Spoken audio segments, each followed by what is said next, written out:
The Dachau concentration camp, located northwest of Munich, Germany, was the first official camp established by the Nazis in 1933. Nearly 12 years later, on April 29, 1945, it was liberated by the United States military. At the time of its liberation, approximately 30,000 prisoners were found in a state of severe malnutrition. Soldiers from the US 7th Army recorded the grim conditions within the camp and compelled local German civilians to walk through the site, forcing them to witness firsthand the horrors inflicted under Nazi rule. US forces freed the prisoners of the Dora Mittelbau, Nordhausen concentration camp.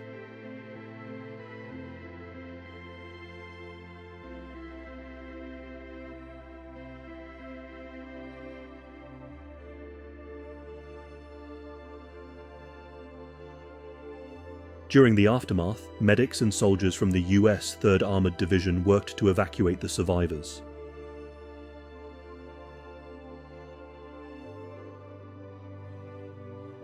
Many of whom were gravely ill.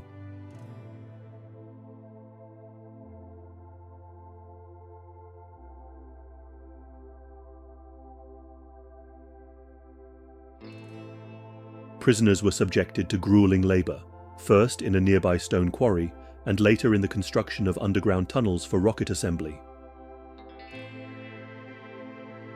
This footage captures emaciated survivors searching for potatoes and eating soup desperately in an effort to sustain themselves.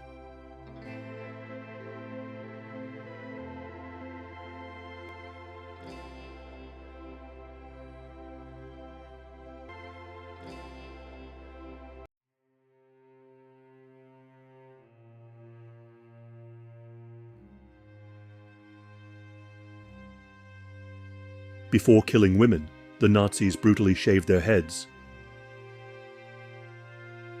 packing the masses of hair into bags, weighing 20 to 22 kilograms each, raw material for German factories. In total, 7,000 kilograms of hair were gathered, taken from 140,000 murdered women. The fascists profited from death, turning human bones into fertilizer and selling them to industrial firms. They harvested hair for textile production and the nationalized upholstery industry.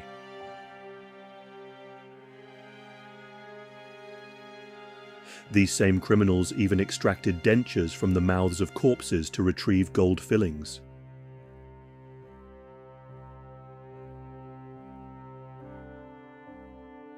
The scale of these atrocities filled 35 entire storehouses.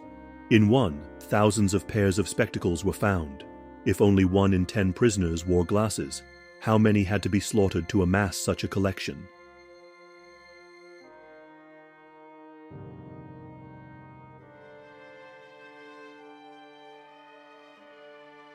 Clothing and underwear from the dead were also seized.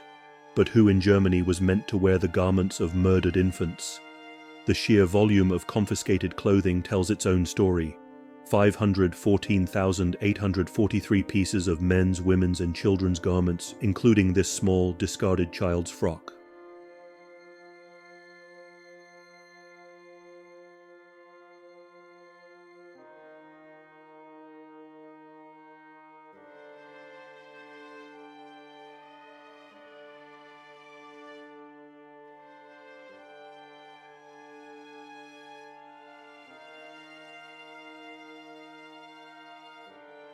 The children suffered from frostbitten feet, having been left in the freezing cold by the Germans for 12 hours.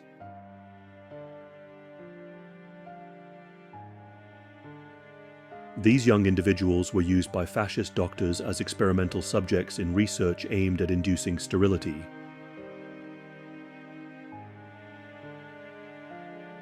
This young woman was subjected to injections of toxic substances.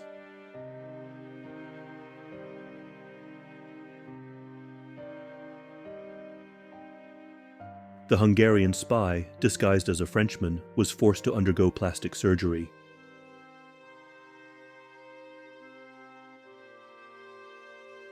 Among the 2,819 liberated Auschwitz inmates, There were 180 children, 52 of whom were under the age of 8.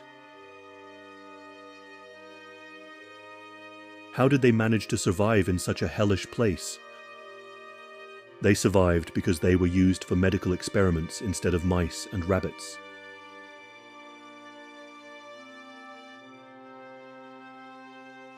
However, the German doctors, who were also murderers, were particularly interested in a specific type of child. They sought twins for their experiments. Twins were the primary research subjects of Dr. Mengele and Dr. Schmitz. Children who did not fit this category were simply killed. Infants were identified only by the numbers tattooed on their tiny hands.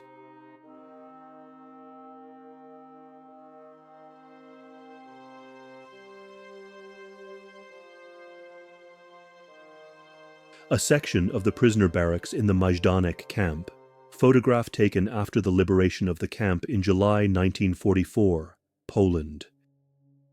After the liberation of the Flossenburg concentration camp, 2 U.S. Army infantrymen examine a pile of shoes belonging to victims of the camp. Barracks for prisoners at the Flossenburg concentration camp, seen here after liberation of the camp by U.S. forces. Members of the SS, Schutzstaffel, originally Hitler's bodyguard, later the elite guard of the Nazi state, parade during a rally in Germany. Women prisoners pull dump cars filled with stones in the camp quarry. Soviet and Polish prisoners with disabilities stand in front of a tank of the 11th Armored Division, US 3rd Army. This photograph was taken at the Mauthausen concentration camp immediately after liberation. Newly arrived prisoners at the Buchenwald concentration camp. Suitcases that belonged to people deported to the Auschwitz camp. This photograph was taken after Soviet forces liberated the camp. American soldiers finished their inspection of the Dachau camp's first crematorium. View of the Dachau concentration camp after liberation on April 29, 1945.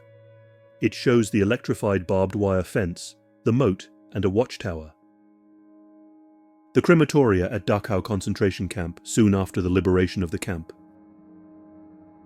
Camp survivors after liberation, Dachau, Germany after April 29, 1945. Forced labor in a workshop in the Monowitz camp, part of the Auschwitz camp complex. 2 survivors in front of the women's barracks in the Bergen-Belsen concentration camp.